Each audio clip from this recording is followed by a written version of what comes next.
lo udah punya 1 bulan untuk menjadi versi terbaik diri lo, tapi lo gagal lagi. Atau mungkin bukan lo sendiri yang gagal, mungkin lo cuman nggak pernah dikasih tahu kenapa bisa terjadi. Dan gue minta lo pada itu bayangin satu momen ya, pas H+3 Lebaran. Ketupat udah habis, rendang udah habis, opor udah tinggal tulang doang, cucian piring ada di belakang, bahkan kunjungan para saudara-saudaranya lo itu udah selesai. Dan terlebih, mungkin THR lo udah masuk ke dompet, ke rekeningnya lo, tabungannya lo, atau apapun itulah. Tapi entah kenapa udah hampir habis tuh. Padahal lu mungkin bilangnya kayaknya gue jajan cuman es krim doang deh. Tapi waktu lu cek dompet, lu kok udah sisa 1.000, kemana sisanya? Nah gitu. Mungkin setelah itu langsung rebahan, ya kan, sampai jam 1 malam. Itu pun sembari ya scroll TikTok, Instagram, YouTube, atau mungkin yang lain. Akan tetapi, di pojokan kamarnya lo, itu ada sebuah sejadah yang sangat rapi. Bahkan ada sebuah parfum yang lo waktu malam takbiran, lo udah sering pakai, sering lo semprot-semprot. Dan mungkin sekarang kondisinya wanginya pun udah mulai samar-samar. Karena cuman tertinggal di area situ saja sekarang. Capek ah. Cuma ngelirik ke sana. Dan lo pastinya kayak berpikir, gue harus bergerak kembali ke sana atau diem saja. Tapi lo malah milihnya apa? Nggak bergerak sama sekali. Bukan karena lo nggak mau, tapi ada suatu hal yang kayak hilang di dalam benak diri lo. Dan lo pun bingung, ini apa yang terjadi? Dan gue pun pernah kok di momen itu. Gak enak banget. Merasa kayak kok ganggu banget gitu. Tapi bingungnya, karena sebulan sebelumnya, gila cuy, kok bisa tuh bangun pagi, tilawah, zikir, sholat taubat, banyakin doa maksudnya gitu ya.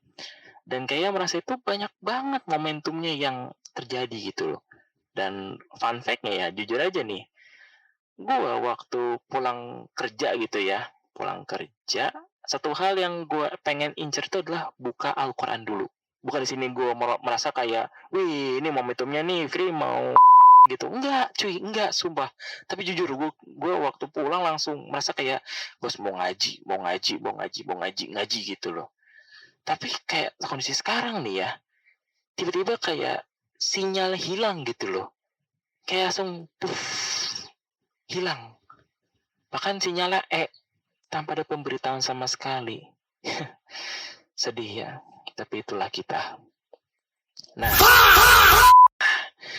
di episode ini, di sini gue bukan mau ceramah ya. Di sini juga bukan konten motivasi yang lo harus dengerin dengan semangat 45. Bahkan lo sampai kayak berpikir lo harus denial tentang bahwa lo besok harus kerja, muka dengan kondisi full senyum, tapi hati berantakan. Enggak, di sini bukan tempatnya. Karena di tempat ini kita akan duduk bareng, bedah bareng, tentang siklus yang sedang terjadi di era-era kita lah. Ini beneran terjadi karena kita kebanyakan pikiran pun, atau ternyata ada namanya efek dari kita kebanyakan hidup di lingkungan sosial kita yang lo tau lah sekarang kondisinya udah makin semrawut, makin brutal malahan. Dan mungkin kita bisa cari tahu apa yang kita bisa lakuin nih secara terus terang kepada diri sendiri. Ya kan, daripada lo harus keseringan ya resolusi bullshit yang ya nanti setelah 2 minggu berikutnya lupa tuh lo resolusi apa. Karena kita akan ngebahas tentang Lebaran exit strategi. Kenapa kita balik ke setelan pabrik pasca Ramadan? Tentunya kita bahas di Angkringan Malam Season 3. Here we go. Come on. What? Those are real? You bought those? Right.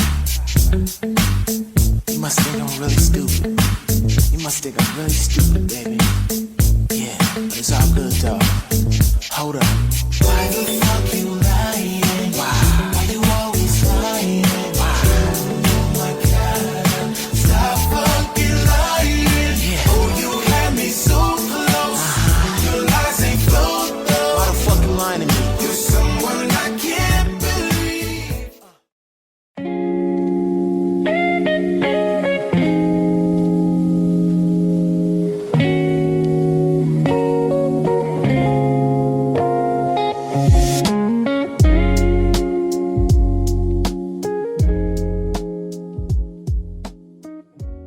Oke, gue mulai dengan satu analogi yang mungkin lo pada bisa paham lah ya. Lo pada tahu nggak sih namanya factory reset HP?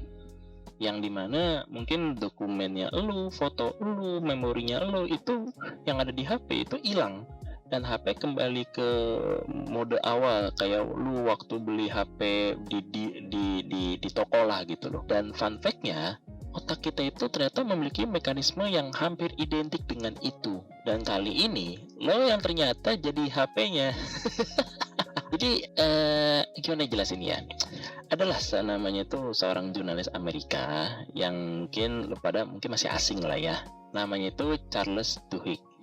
Dan dia menulis buku yang cukup ikonik dan lo pada pasti sering muncul, sering memahami, mungkin pernah baca, sudah khatam, atau mungkin pernah lihat di Periplus atau mungkin di Gramedia dan lain gitu. Jadi nama bukunya ialah Power of Habit. Yang dimana dalam salah satu isian bukunya itu ngebahas tentang konsep the habit loop. Jadi habit loop ini memiliki siklus 3 komponen. Ini mana menjelaskan tentang kenapa kebiasaan ini tuh bisa terbentuk dan kenapa kita bisa sisi lain itu bisa runtuh juga dengan si kebiasaan itu. Yang dimana 3 komponen ini terdiri dari cue atau pemicu, rutin atau kebiasaan, dan reward atau hasil yang bikin kita tuh selalu mengulang-ulanginya. Dan sekarang gue minta kepada lo semua itu coba deh memikirkan sesuatu tentang waktu bulan Ramadan kemarin. Cue atau pemicunya atau idenya itu datangnya dari mana?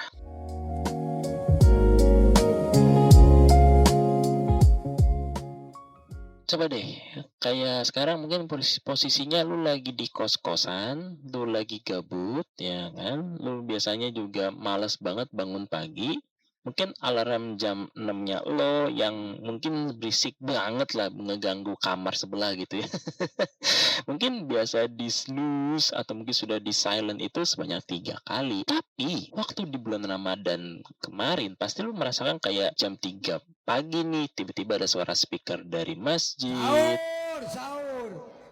Sahur saha. Sahur Kang Gufron. Habis itu penghuni kos-kosan lu atau mungkin tetangga kosan lu lah itu tiba langsung kedebak-gedebuk, gerak-gerik sana sini, bahkan bunyi-bunyi wajan, bunyi osang-oseng terdengar sangat keras. Dan ditambah lagi dengan ada namanya warung yang mungkin lu ketahuinya buka warung ini tuh bukanya jam 7, jam 8, jam 9. Tiba-tiba bukanya itu lebih pagi, lebih awal, dan isinya tuh rame banget dengan orang-orang yang beli kayak beli mie instan, telur, atau mungkin hal-hal yang lain gitu. Dan kalau misalkan lu ngeliat juga dari notifikasi HP, biasanya sebelum Ramadan kan ya notifikasi ya yang sering muncul kayak orang tua nanya kayak gimana kabarnya, sehat atau enggak, atau mungkin orang-orang yang lu cintai atau apa gitu. Tapi kalau misalkan pas lagi bulan Ramadan pasti ramai banget kayak notifikasi kayak gini. Mas, Mbak, yuk bangun sahur. Di situ udah ada makanan apa belum? Itu gimana kabarnya gitu. Kamu udah masak apa belum? Pasti begitu pertanyaannya. Dan lo menjadi orang-orang yang dulunya itu males bangun, sekarang jadi rajin bangun. Ya karena tahu kalau misalkan lo nggak bangun, lah lo nggak sahur bos. Capek. Lo nggak sahur namanya. Yang ada lo lemes sumpah. Tapi lo ngikut terus karena lo udah kayak daripada gue lemes ya gue sahur dong gitu. Dan ya udah lo ngikut, lo keluar, lo cari makan, bla bla bla bla, balik ke kosan langsung makan, sep. Tapi waktu setelah Lebaran berubah gitu loh. Ya karena mungkin kondisinya waktu pasca lebaran ya mungkin pas speaker-speaker kembali normal, suara-suara di kosan jadi sepi, habis itu warung-warung yang lu kenal bukanya itu jam 3 tiba-tiba kembali ke mode awalnya, yakni adalah buka jam 7, jam 8, dan seketika tiba-tiba dengan lu udah terbiasa, lu langsung bangun jam 3 pagi dengan kondisi bahwa badan lu tuh kayak merasa seperti udah punya rutinitas tersendiri gitu loh. Meskipun lu masih ngantuk, tapi lu karena sudah kayak kebiasaan, ya lu bangun gitu. Dan pasti lu langsung kayak berpikir, bentar, gua kan udah kelar lebaran, kenapa gua bangun jam 3 ya? Kok bisa ya? Kok ini ya? Kok itu? Jadi ada pertanyaan-pertanyaan yang bikin lu selalu kayak pusing sendiri gitu loh. Dan itulah yang disebut dengan teori konsepnya adalah the contextual dependency. Jadi ini tuh dipelopori oleh The Philippa Lely yang dipublikasikan tahun 2010, yang pada intinya dia itu meneliti 96 orang lah untuk menjalani penelitian ini selama 12 minggu, dan ternyata rata-rata orang untuk bisa menghasilkan rutinitas baru itu dibutuhkan selama 66 hari. Dan itu bisa muncul namanya kebiasaan yang sudah terbaru, mau baik mau buruk, tapi bisa muncul gitu loh. Nah, lantas apa korelasinya antara si anak yang bangun jam 3 pagi, Ramadan 30 hari dengan si penelitian ini? Mungkin secara real ya memang Ramadan cuma 30 hari secara data, tapi pasti berpikir kayak, "Bang, kan 30 hari nggak cukup buat kebiasaan yang baru. Gimana sih? Nggak nyambung lu, nggak jelas lu." Pasti lu pada berpikir seperti itu kan.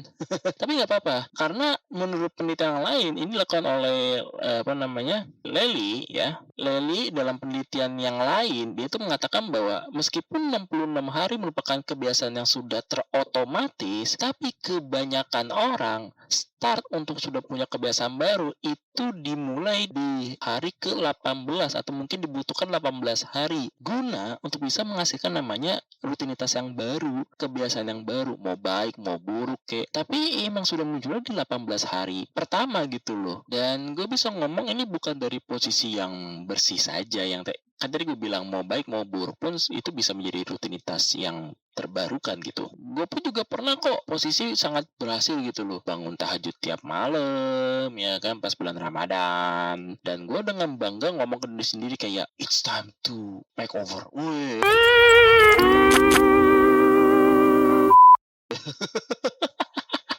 Tiba-tiba kayak gue jadi Power Ranger merahnya ya, kok jadi alim.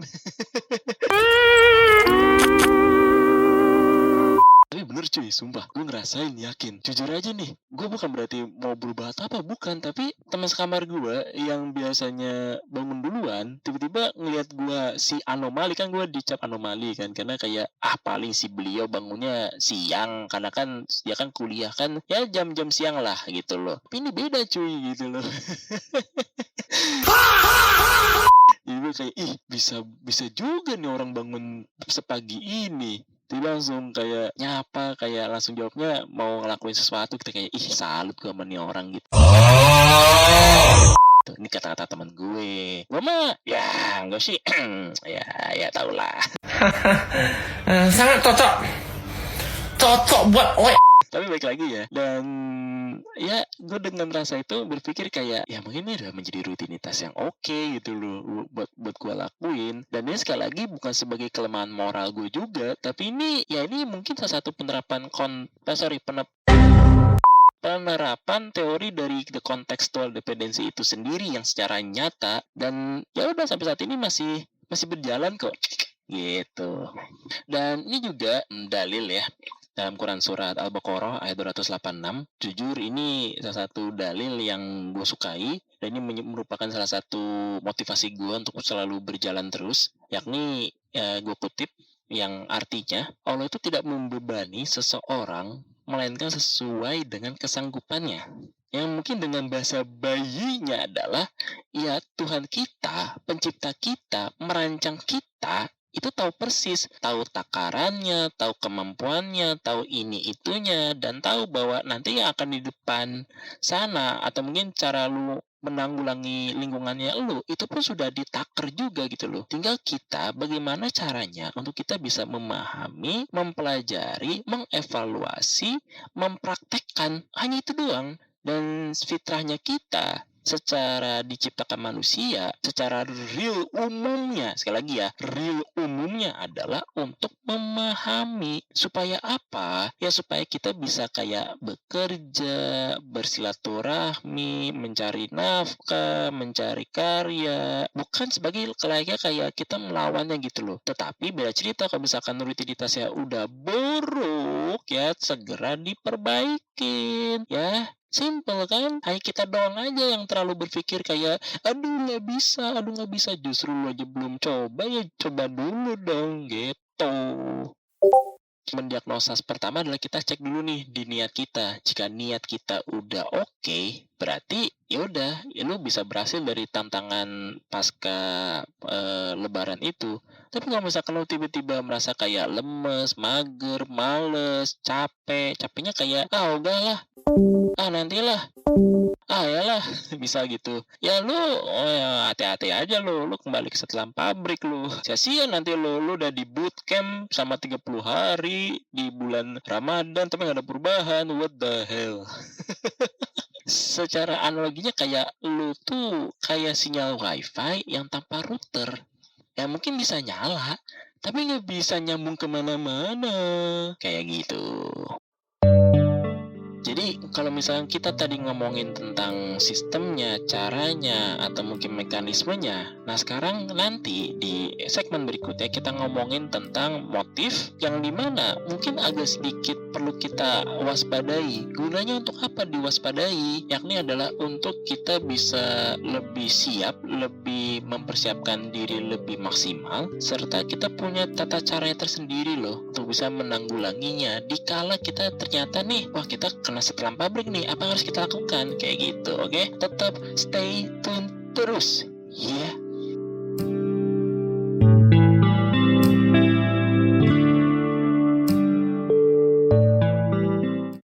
Lo tadi tuh ibadah di bulan Ramadan kemarin di tahun 2026 itu karena emang lo mau atau karena semua orang lagi ngelihat sesuatu hal yang sama? Gue kasih waktu sebentar untuk lo bisa menjawabnya. Lalu lo bisa ketik jawaban tersebut di kolom YouTube atau di Spotify dan dimanapun ya. Oke, gue tungguin. Di tahun 1975, jadi ada seorang ekonom yang bernama Michael Spencer yang kemudian dapat tuh namanya sebuah Nobel atau kayak kebanggaan seorang peneliti lah, itu di tahun 2001, di mana ia menulis papernya yang berjudul Job Market Signaling. Nah, konsep ini ternyata itu dikembangin oleh para pakar psikolog dan oleh orang-orang itu mengenalnya sekarang, yakni adalah teori dari social signaling. Nah, apa korelasinya antara social signaling dengan Ramadan? Jadi, ya mungkin segala hormat ya, kita tahu bahwa bulan Ramadan itu merupakan sebuah kayak peak season dari social signaling yang terbesar di kalender muslim. Ya bagaimana enggak gitu. Misal gini deh, waktu lo buka Instagram, pasti minggu pertama nih bulan Ramadan, pasti foto story-nya itu adalah pertama foto mukena baru, foto OOTD buat tarawih yang baru, atau mungkin kayak Ramadan Karim dan lain-lain lah. Lalu di story kedua nih muncul namanya foto atau mungkin video lagi tarawih di masjid mana yang mungkin Instagramable atau mungkin yang lain. Dan yang story ketiga nih, isinya adalah tentang konten 30 hari 30 kebaikan challenge. Sejak kapan tuh 30 hari 30 kebaikan challenge itu? Gue baru ngeh gue.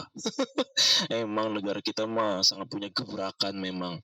Nah lanjut nih, di story keempat, foto buka puasa yang mungkin platingnya wah rapi, keren, mewah, udah kayak di resto-resto gitu. Dan lo yang masih rebahan jam 10 pagi, pasti tiba-tiba ngerasa waktu udah ngeliat itu kayak, kok kayak ketinggalan gue ya? Kok kayak apa gitu, kayak ngeganjel gitu.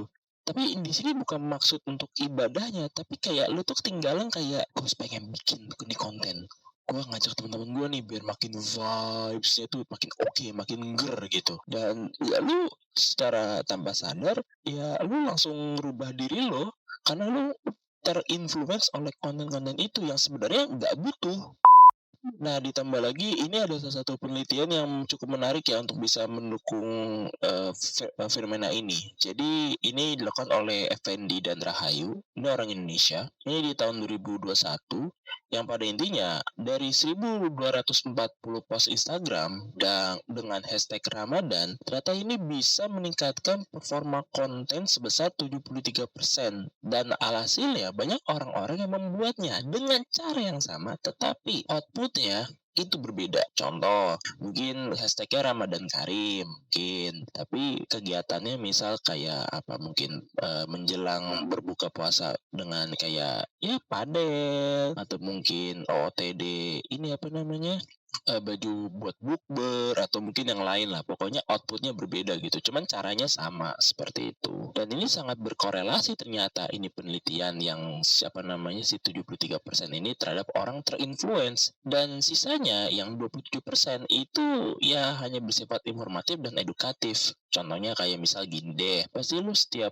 bulan Ramadan pernah lewat konten kayak apa amalan-amalan apa saja yang perlu ditingkatkan waktu bulan puasa, atau mungkin yang lebih gampangnya lagi deh, doa-doa buat ya menjelang berbuka puasa itu harus apa aja, pasti itu muncul terus. Cuman biasanya yang gua lihat juga ternyata like-nya lebih dikit daripada orang-orang yang pamer tentang bukber, plating, apa mungkin OTD. Pasti deh, lu percaya nggak kayak gitu? Kalau lu sih percaya karena gue ngeliat langsung gitu. Jadi kayak elah. Oke, lanjut ya.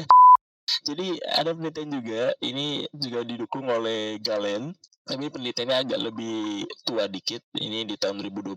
Jadi penelitian ini tuh menganalisa lebih dari 600 ya apa namanya 600 konten ya, apapun itu kontennya di YouTube mungkin ya, atau mungkin di apa namanya di punya aplikasi-aplikasi juga kayak Pet atau mungkin yang lain gitu ya. Data itu memiliki korelasi secara publik dengan ekspresi sosial. Maksudnya adalah misalnya kayak tadi gitu, waktu orang-orang OTD, waktu orang-orang yang lain-lain itu tuh terinfluence. Jadi kayak wah, ini orang bikin nih, berarti gue juga harus bikin nih biar makin ger gitu.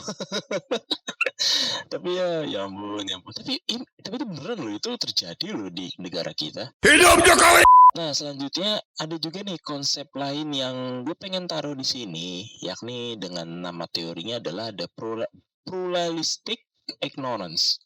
Jadi ini tuh pertama kali dikonseptualisasikan oleh seorang psikolog terdunia, yakni namanya Floyd Allport di tahun 1920-an, yang dimana itu teorinya si Allport ini itu diperkuat oleh Prentice dan Miller yang diterbitkan oleh Journal of Personality and Social Psychology tahun 1993, yang dimana intinya dari penelitian ini adalah mayoritas orang dalam satu kelompok secara pribadi nggak sepenuhnya merasakan sesuatu. Tapi semua orang itu bisa berasumsi bahwa orang lain merasakan sepenuhnya. Contohnya gini deh, biar lebih mudah. Kalau misalkan lu lagi traweh nih, rakaat ke-7, pasti pikiran lu tuh udah kemana-mana tuh. Misal kayak, apakah di rumah gasnya udah dimatiin apa belum? Habis itu besok ada deadline apa enggak? Habis itu harus ada chat-chat yang belum lu bales, atau mungkin kepikiran-kepikiran yang lain. Dan lu seketika langsung setelah pasca tahiyat akhir lu langsung cepet-cepet dong nengok kanan dan kiri buat kayak berpikir kayak apakah orang lain itu mendengarkan pikiran lu atau mungkin merasakan atau apa gitu. Tapi selalu lihat kiri kanan lu secara seksama, ya semua orang tenang, khusyuk gitu, fokus. Di sisi lain ternyata lu tuh nggak merasa sendirian kok, karena ya orang lain pun juga berpikir hal yang hal yang sama gitu, cuman konteksnya aja berbeda. Misal kayak mungkin orang lain berpikir kayak apakah gue udah bayar cicilan apa belum, ini gas yang di rumah udah gue beliin apa belum, atau mungkin anak udah dikasih misalkan kayak susu apa belum. Jadi ya semua orang itu bisa mengontrol dirinya masing-masing, cuman secara pemikirannya itu memiliki hal yang sama, yang adalah sama-sama untuk berpikir kayak punya distraksinya tersendiri lah. Makanya itu kenapa dalam sholat ya kita tuh diperintahkan untuk tenang, rileks, khusyuk, fokus. Karena biar pikiran kita tuh tidak kemana-mana gitu loh. Kalau kemana-mana pasti kita berkoneksi antara habluminallahnya kita dengan sang pencipta itu tuh ada agak delay lah, agak distraksi gitu loh. Maka itu kita perlu menjaga itu supaya signaling lagi, sinyalnya lu sama sang pencipta itu tuh tidak terganggu kayak gitu. Gue mau ngaku sesuatu yang agak memalukan di sini lah.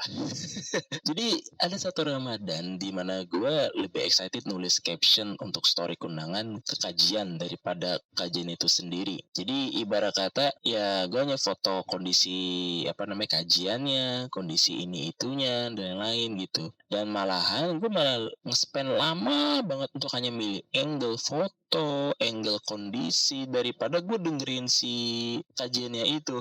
Dan di saat itu gue pernah tuh kayaknya direspon oleh orang sana gitu kayak mas jenengan ini fotografer atau apa mas, kalau misalnya enggak tolong masuk ke inilah ke dalam ruangan gitu. Pokoknya kayaknya gue waktu itu diingetin sama panitia gitu.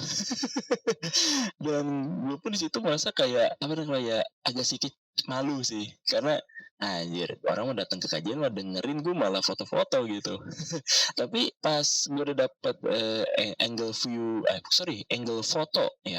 foto yang bagus, itu editannya ciamik gitu. Nah gue post dong, terus dapat komentar, terus dapat like. Dan seketika kayak gue tuh dapet hadiah yang real, nyata banget gitu loh. Dan orang-orang berpikir kayak, widih, si beliau tuh main ke kajian. Jadi, atau mungkin hal-hal yang lain lah. Ibarat kata kayak lu tuh punya cara pandang berbeda di mata orang-orang lain gitu loh. Dan pasca lebaran itu tiba, wah pak, gue upload yang biasa aja gitu ya. Kayak langsung puff, hilang, bubar, dan hadiahnya tuh pun juga ikut hilang. Dan seketika gue malah merasa motivasi gue tuh kok ikut hilang juga gitu loh. Gue heran gitu, padahal gue udah sering-sering kayak bikin podcast, bikin apapun itulah, kayak mungkin lu pada pernah ngeliat konten gue yang nge-gym atau mungkin yang lain gitu, tapi malah kayak be aja gitu loh.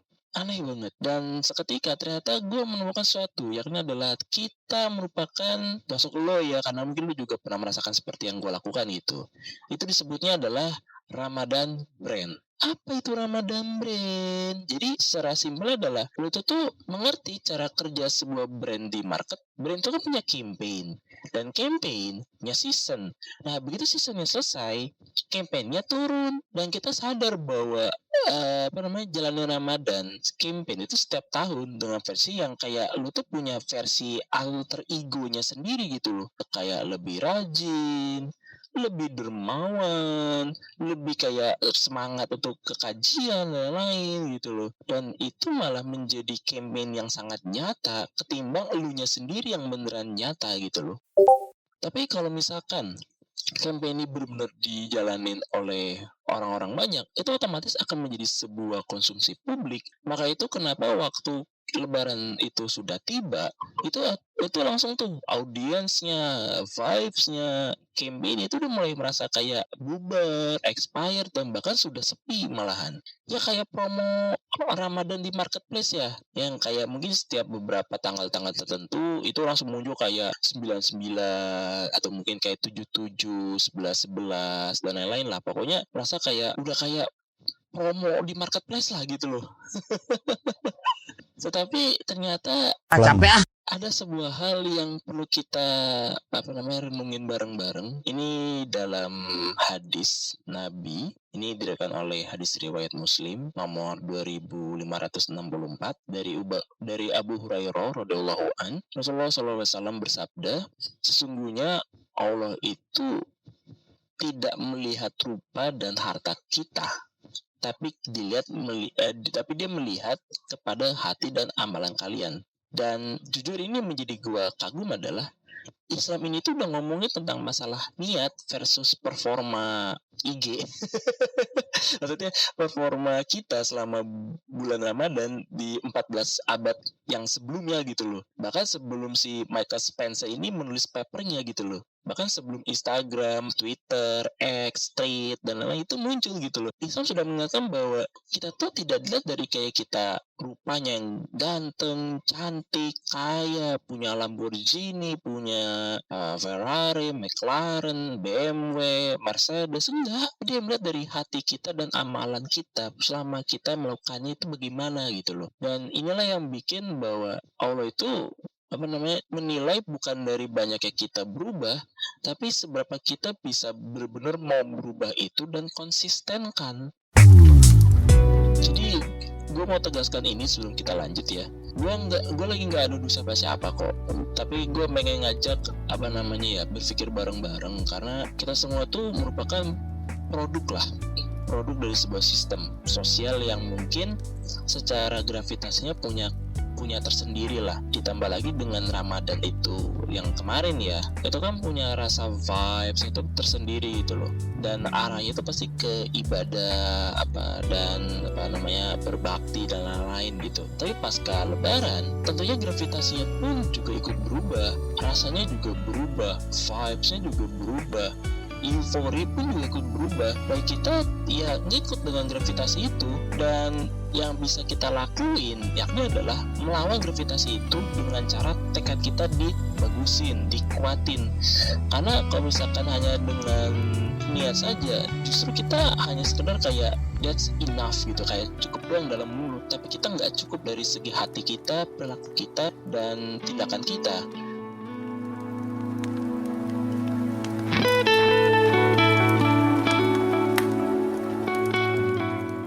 Sekarang gue bisa saja sih kasih lo itu list 7 cara jaga ibadah pasca Ramadan. Karena tips ini agar amalan kalian itu setelah pasca lebaran tentunya itu istiqomah gitu ya.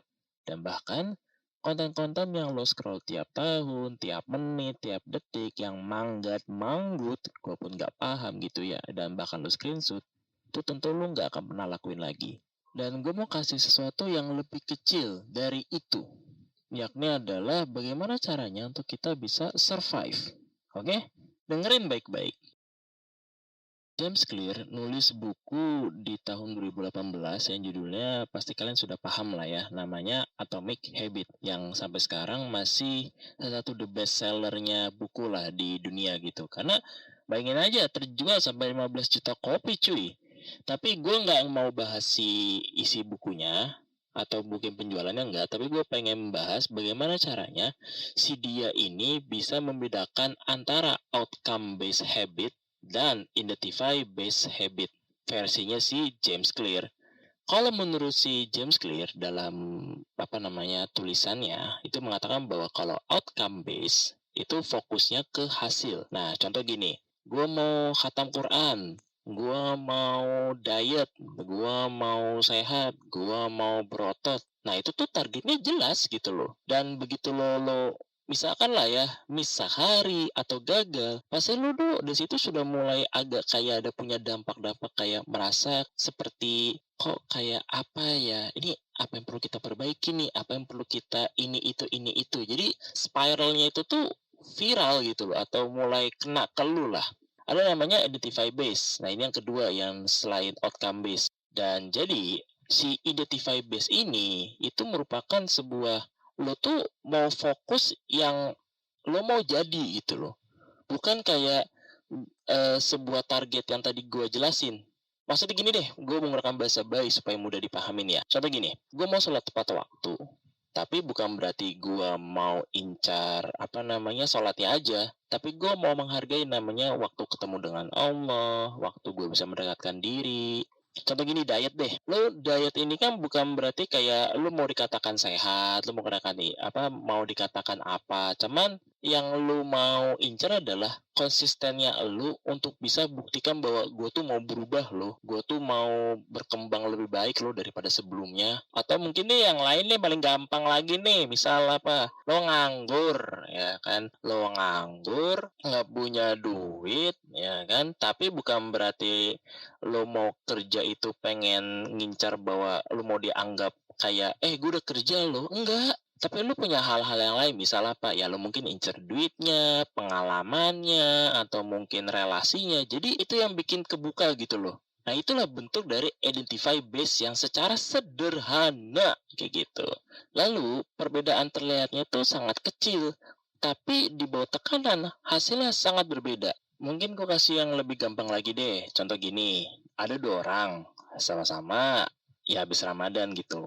Orang pertama bilang, gue harus baca Quran nih sehari 2 juz. Hari pertama ya mungkin dia berhasil.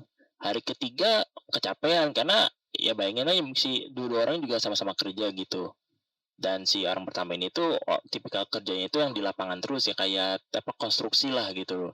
Jadi pulang kerja tuh udah capek banget, pegel, kesel gitu. Dan ya pas di hari keempat dia skip gitu loh, kayak keterlewat gitu. Dan dia merasa kayak aduh nih target gue rusak nih, aduh. Jadinya dia skip lagi. Habis itu parahnya lagi di seminggu berikutnya dia langsung berhenti total karena merasa kayak ya daripada gua terganggu ininya ibadahnya ya gue lebih baik stop dulu secara keseluruhan, nanti gua buat lagi pas udah lancar atau kosong gitu. Itu si orang pertama. Nah, lalu si orang kedua yang si apa namanya ya, mungkin lebih kategorinya itu apa ya, dia meskipun sama-sama kerja dan targetnya sama gitu ya, targetnya 2 juz sehari gitu ya. Tapi dia berusaha untuk apa namanya ya, kayak nggak melewatkan kesempatan bahwa gue harus apa gitu. Intinya dia menyentuh Quran, baca, ya meskipun ya mungkin hitungannya berapa apa mungkin setiap ketemu waktu sholat ya mungkin dia berapa lembar atau mungkin berapa halaman gitu. Yang pada intinya tidak bikin dia kesel gitu loh. Nah, lalu di hari ketiga si orang kedua ini dia tuh kecapean, tapi dia tuh tetap apa namanya ya, tetap membuka Al-Qur'annya, cuman dia bacanya itu dengan jumlah bacaannya itu mungkin di bawah yang pada umumnya gitu ya. Mungkin dia cuma hitungan berapa halaman, mungkin taruhlah 1 sampai 2 halaman atau mungkin 1 sampai 2 lembar, yang pada intinya dia tetap usahakan buat nyentuh Al-Qur'an itu sendiri. Nah, dia pun merasa kayak kalau udah cukup, oke cukup.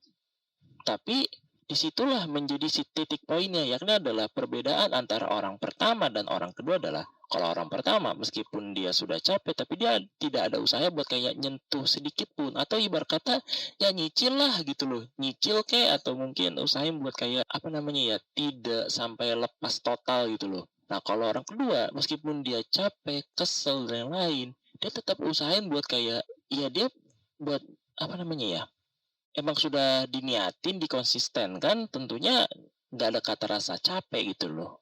Nah, intinya pembedanya seperti itu sih ya, teman-teman. Oke. Dan ini bawa kita ke cara baru untuk melihat lebaran. Jadi lebaran ini bukan finish line, tapi lebaran adalah bentuk stress test. Maksudnya kayak uji material bangunan sebelum dipakai. Karena lebaran itu uji kebiasaan kita di mana yang beneran itu bener buat identitas lo atau cuma sekedar nempel aja kayak scaffolding sosial Ramadan gitu loh. Karena kalau setelah lebaran semuanya runtuh, itu bukan kegagalan cuy. Itu data. Itu informasi berharga tentang fondasi mana yang perlu lo perbaikin, perlu lo bangun ulang, dan ya intinya sebelum Ramadan berikutnya itu datang ya lo minimal sudah matang gitu loh. Seapapun caranya tapi lu yang lebih ngerti karena lu lah yang punya kontrol atas diri lo sendiri. Lalu ini juga ada nih motivasi buat kalian yang menjaga konsistennya gitu ya, meskipun sedikit tapi pasti. Ini berawal dari apa namanya, gue dengerin salah satu ceramah yang sering gue dengerin ya, punyanya Ustadz Adi Hidayat ya. Jadi ini gue mengutip hadis yang waktu dia sampaikan. Ini hadis riwayat Bukhari nomor 6465 dan hadis riwayat Muslim nomor 783. Ini dari Aisyah radhiyallahu an, Rasulullah SAW itu bersabda, amalan yang paling dicintai Allah adalah amalan yang paling rutin dilakukan walaupun sedikit. Bahasa mudanya adalah ya hadis ini tuh benar-benar sebagai bentuk bahwa jangan sampai lu tuh terkena standarisasi kayak sosmed atau mungkin teman-teman lu merasa kayak nih orang nih udah udah ngaji langsung sehari 5 lembar berturut-turut gitu. Padahal kita nggak tahu di dapurnya bagaimana gitu. Atau mungkin kayak teman-teman lu deh yang biasanya itu sholat tahajud terus menerus gitu loh. Ya intinya jika lo udah punya niat dan jika lo udah berusaha untuk melakukannya, contoh paling gampang deh sholat tahajud tadi. Mungkin temen lo bisa full 11, mungkin 21 dan whatever gitu loh. Dan kalau misalkan lo yang notabene masih berusaha untuk konsisten, ya mulailah dari ya paling dari angka 3 ya kan, 2 sholat tahajud 1 witir atau mungkin 5, 7 atau apa kayak. Jadi masih ada kayak step by stepnya itu jelas, detail. Daripada langsung jebret panjang ya kan, bisa kayak 21 misal gitu dalam semalam, tapi di malam-malam berikutnya lu nggak kuat. Karena apa? Karena lu udah capek. Ya lebih baik apa? Ya perlahan-lahan tapi pasti kayak gitu cuy. Jadi exit strateginya bukan list panjang yang apapun itu yang lu pikirin lah, tapi cukup dengan satu pertanyaan, yakni satu kebiasaan apa dari Ramadan yang paling kalian akan mau pertahankan dan yang paling kalian tuh kayak nggak ada alasan buat ninggalin gitu loh. Meskipun pasti ada alasan kayak capek, ini, itu, tapi apa? Coba kalian jelasin ya di kolom komentar, oke?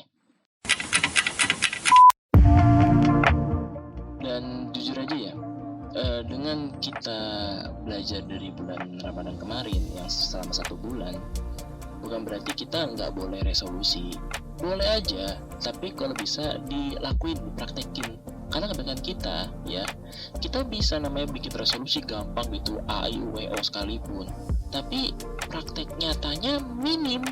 Alhasil hanya kayak lu didengarnya tuh asbun gitu loh, asal bunyi. Contoh kayak mau khatam berkali-kali setelah bulan Ramadan, tahajudnya tiap malam, khatam sampai kayak orang berpikir kayak ih takjub itu. Tapi secara realnya ya lu gak bisa. Ya lu baik ya yang kecil-kecil dulu lah. Kayak misalnya tadi gue bilang kayak baca Quran ya, usahain kalau misalkan lu gak kuat ya 3-10 ayat. Atau mungkin sholat tahajud lu mungkin mulai dari angka 3 rakaat, 5 rakaat, 7 rakaat gitu. Atau mungkin yang lain, yang pada intinya jangan sampai lu tuh nyerah dengan ambisinya lu. Jangan sampai hal-hal yang distraksinya kecil malah meruntuhkan hal-hal yang sudah lu bangun selama berhari-hari sebelumnya gitu loh. Dan satu hal lagi, jangan sampai lu udah guarantee atau sudah memberikan jaminan ke diri sendiri, tapi lu malah melanggarnya karena gara-gara baik lagi ke distraksi kecilnya tadi gitu loh. Contoh, tadi kan tentang ngomongin ngaji, zakat, bukan zakat, ngaji, sholat tahajud dan lain-lain kan. Nah coba kita ganti ke area kayak sholat subuh deh. Sholat subuh ini kan paling krusial ya bagi anak-anak ya. Bagi yang kuat mungkin sholat subuhnya mungkin 5:30, jam 6. Mungkin kayak lu pada yang para pendengar ya. Nah itu mungkin gara-gara bisa gini deh, lu bangun jam 5:30 buat sholat subuh, pasti ada penyebabnya dong. Lalu coba lu cari tahu deh apa penyebabnya. Apa karena lu tidurnya kemalaman, apa karena lu nya tidurnya kurang maksimal, atau mungkin lu nya terganggu oleh apa waktu lu tidur, atau mungkin yang lain lah. Ini yang lu cari tahu, perbaikin, dan coba secara perlahan-lahan. Supaya natural base-nya lu sebagai the human being atau manusia yang hidup itu tuh masih terjaga gitu loh. Dan satu hal lagi, itu tuh bukan sebuah keajaiban secara instan, tapi ini merupakan sebuah, kita usahain untuk bisa kayak identity based habit. Jadi sesuatu bekerja karena memang kita bukan mau ngambil yang secara on point, tapi kita ada hal-hal yang perlu kita hargain. Well, lo yang rebahan jam 1 malam itu tadi kan mungkin bukan gambaran kegagalannya sih, tapi lebih tentang kegambaran seseorang yang kehilangan kostum yang dia pinjam di butik atau mungkin tempat lain selama sebulan. Dan sekarang dia harus menjahit barang-barangnya, baju-bajunya, celana-celananya dengan merasa kayak aduh sulit, aduh capek, tapi dia harus tetap bertahan supaya baju yang dia bikin itu bisa ia pakai untuk hari-hari berikutnya.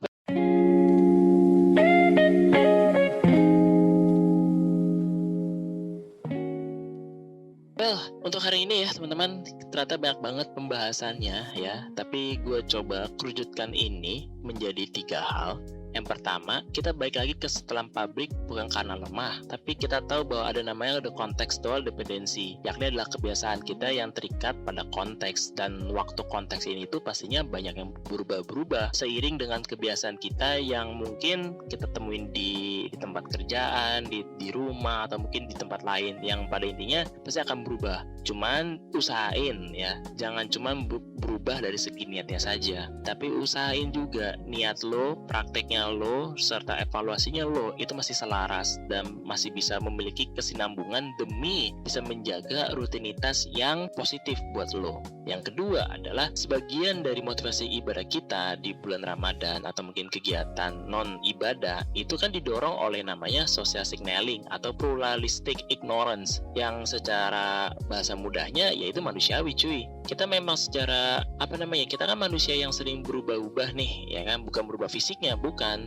tapi lebih kepada mindsetnya atau mungkin cara pengambilan sebuah fenomena atau mungkin sebuah pertanyaan gitu yang mungkin secara sadar nggak sadar kita bisa terjebak kok ke dalam siklus itu, dan bisa hitungannya bertahun-tahun akan kejebak terus. Cuman yang menjadi pembedanya adalah bagaimana caranya untuk kita bisa memahaminya dengan salah satu cara, yakni adalah kita punya rasa keingintahuan. Dengan kita punya keinginan tahuan yang tinggi, tentunya kita bisa mengetahui nih, oh apa yang kurang, oh apa nih yang perlu kita jaga, oh apa nih yang perlu kita bisa dorong nih supaya menjadi motivasi yang bagus atau mungkin kegiatan yang menarik. Dan yang lebih serunya lagi adalah bisa jadi dengan lu bisa kayak begitu dijaga terus menerus, bisa jadi lu bisa buka lapangan pekerjaan sendiri cuy, sumpah. Ya mungkin Wapres punya cuma janji, tapi lo bisa bikin, anjay. Oke, lanjut. Yang ketiga adalah exit strategi. Itu bukan soal tentang resolusi yang ambisius, tapi satu kebiasaan kecil yang berbasis dengan identitas. Dan cukup satu kok, yang adalah kita usahain secara perlahan-lahan. Yang penting konsisten. Daripada langsung gedebuk banyak, tapi besoknya langsung berhenti total. Ya capek cuy. Gitu. Intinya kita usahain untuk bisa survive di luar season Ramadan itu sendiri. Dan sebelum gue tutup episode ini, gue minta satu hal yang sangat konkret ke kalian. Bukan untuk renungan hidup, oke? Karena kayaknya udah banyak banget kok kata-kata yang kayak semi renungan, atau mungkin yang lain. Atau mungkin kayak, bukan gue paksa lu langsung kayak besok harus jadi orang baik. Bukan. Tapi gue minta ya, setiap 10 menit selalu dengerin episode ini. Misal kayak lu 10 menit di awal, atau 10 menit di tengah, atau 10 menit sebelum gue tutup gitu ya. Lu pada bukan notes HP. Lo tulis kalimat dengan format ini. Gua adalah orang yang titik. Nah, titik-titiknya itu sendirilah yang kalian perlu isi sendiri. Karena dengan kalian sudah mengisinya, tentunya kebiasaan yang sudah lo tulis semoga bisa menjadi hal-hal yang benar-benar kejadian dalam hidup lo. Bukan hanya sekedar kayak, wah keren, wah pengen terlihat apa, enggak. Tapi lo benar-benar jujur apa adanya kepada diri lo sendiri. Simpan. Dan besok pagi coba langsung lakuin. Oke? Gue tunggu 6 bulan berikutnya di sini ya, di podcast Angkringan Malam season 3. Dan ya oke, segitu aja karena cukup aja karena sudah banyak banget ya pembahasannya. Sekali lagi gue pribadi mohon maaf jika ada salah-salah kata dalam pembuatan konten ini. Sekali lagi thank you sudah mau menemani gue selama 30 menit ini. Semoga bisa kalian terhibur, semoga kalian bisa terinfluence, dan kalian bisa share episode ini tentunya ya ke teman-teman kalian, guna episode ini tuh gak cuma berhenti di kalian doang, tapi bisa menyebar ke semua orang. Segitu saja yang bisa gue sampaikan. Sekali lagi thank you dan sampai jumpa di episode-episode berikutnya dari Angkringan Malam season 3. Dadah semua, sampai jumpa lagi. Dadah, bye bye. you.